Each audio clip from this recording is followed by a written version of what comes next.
Avant de commencer, je veux vous parler de quelque chose. Et si votre prochain client ne passait plus par Google? Ce scénario, vous le savez, il est déjà en marche. Le 15 septembre prochain, je vous propose que l'on explore le sujet afin de voir comment votre entreprise est visible dans ChatGPT. Rendez-vous donc le 15 septembre prochain à Nantes. Ça vous intéresse? Vous voulez participer? Contactez-moi via LinkedIn et je vous en dis plus. À présent, place à Deep Media.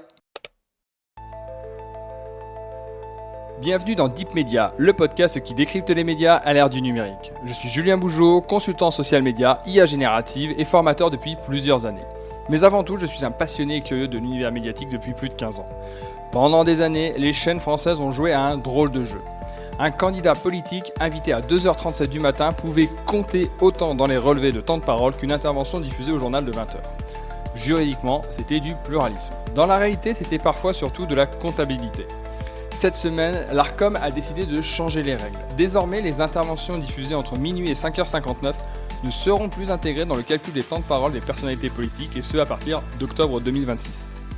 Une décision prise après le bilan des élections municipales 2026 qui met en évidence plusieurs dérives observées pendant la campagne. À première vue, cela ressemble à un détail technique. En réalité, c'est un révélateur d'une transformation beaucoup plus profonde des médias. Car cette décision marque la fin d'une illusion. Celle selon laquelle une minute d'antenne aurait toujours la même valeur. Ce n'est évidemment plus vrai. Aujourd'hui, la valeur d'une diffusion dépend d'abord de son exposition réelle. Une intervention journal de 20h touche plusieurs millions de personnes. La même intervention rediffusée à 3h du matin n'a pratiquement aucun impact démocratique. Pendant longtemps, pourtant, les deux étaient comptabilisés de manière identique. L'Arcom ne modifie donc pas le principe du pluralisme. Elle reconnaît simplement que l'exposition réelle doit désormais entrer dans l'équation. Et c'est là que le sujet devient passionnant, parce que cette logique dépasse largement la télévision. Nous vivons dans un univers médiatique où la distribution compte souvent davantage que la production. Créer un contenu ne suffit plus, et il faut savoir où il apparaît, à quel moment, devant quel public et selon quel algorithme. Autrement dit, la visibilité est devenue une variable éditoriale. Et cette décision de l'Arcom traduit exactement cette évolution. D'ailleurs, le rapport publié après les municipales montre une autre tendance intéressante. L'autorité insiste moins sur une logique purement mathématique du chronomètre et davantage sur l'absence de déséquilibre manifeste et durable dans le traitement de l'information. Ce glissement y prolonge une évolution engagée depuis plusieurs années. On ne contrôle plus seulement le volume de parole, mais aussi la manière dont le débat est conduit. Autrement dit, on passe progressivement d'une culture du temps à une culture de l'impact. Et cette évolution, elle pose une question beaucoup plus large. Pourquoi continuons-nous à mesurer la télévision avec des indicateurs hérités d'une époque où tout le monde regardait les mêmes chaînes aux mêmes heures?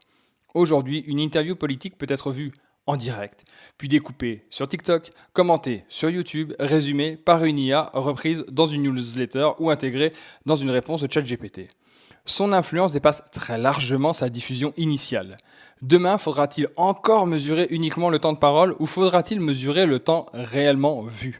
L'engagement, la viralité, les recommandations algorithmiques, voire les reprises par les intelligences artificielles. C'est probablement là que se trouve le prochain chantier du régulateur. Parce que le pluralisme de demain ne dépendra plus seulement de ce qui est diffusé, il dépendra surtout de ce qui est effectivement découvert par les citoyens.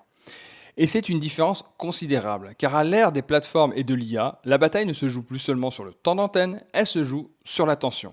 Et c'est probablement le nouveau territoire de la régulation des médias. Vous écoutiez Deep Media. Si cet épisode spécial vous a plu, partagez-le et retrouvez-moi pour décrypter les mutations des médias, des plateformes et de l'intelligence artificielle chaque mardi et chaque samedi. N'hésitez pas à réagir à ce sujet en commentaire. Deep Media, c'est également une newsletter mensuelle pour poursuivre l'exploration, ainsi qu'un chatbot de veille IA et médias appelé IA Media Lab. Pour accéder gratuitement à ces deux outils, je vous mets les liens en commentaire d'épisode. Je vous donne rendez-vous prochainement pour de nouveaux épisodes de Deep Media. En attendant, n'oubliez pas de vous abonner et de déposer les commentaires adéquats sur toutes les plateformes de podcast. À très bientôt.